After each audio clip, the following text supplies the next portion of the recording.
So I wanted to talk a bit about a federally funded survey of Medicare patients who'd had one of two surgical procedures, either surgery for prostate cancer or the insertion of a stent to treat their heart disease.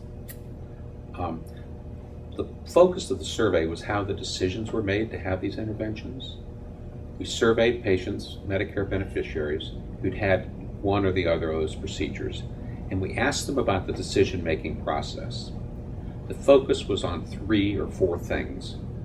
Whether they knew the options that were reasonable for people in their situation, how much they discussed the pros and cons of the interventions with their providers, and whether they themselves felt involved in the decision-making process.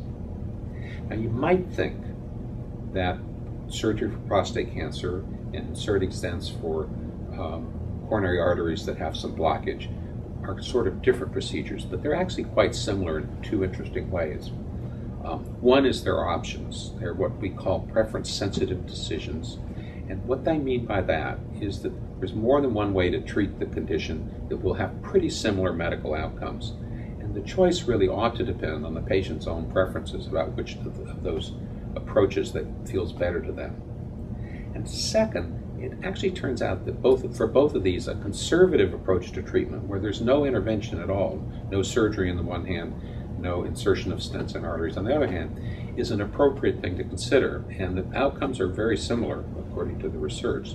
So in particular, in these cases, it's reasonable for people to have discussed that conservative option as part of the treatment decision.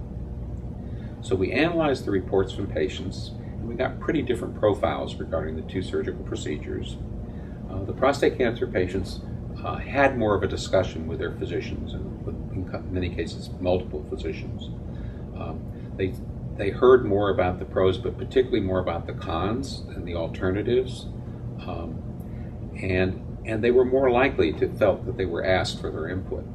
In contrast, the stent patients had very little discussion, in particular about the cons, possible reasons they might not want the stents, and they very seldom, fewer than 10%, thought they were actually asked for an input into the decision.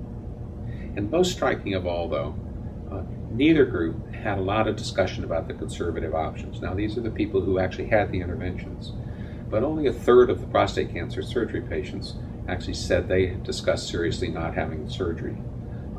And fewer than 10% of the stent patients felt they had a serious conversation about conservative management of their condition. So the Foundation's goal is to try to encourage the medical care system to routinely inform and involve patients before important decisions are made. In this case, we got a chance to see different profiles of decision making, but in neither case did we think that the conservative option was presented as clearly and as consistently as we would like to see. So there's a lot of room for improvement. The other thing about this study is that it may provide a kind of model for how we can monitor the quality of decision making by doing surveys of patients who have different kinds of interventions and seeing how they describe the decision-making process. And we hope that people can build on this work to implement that model in a variety of different settings.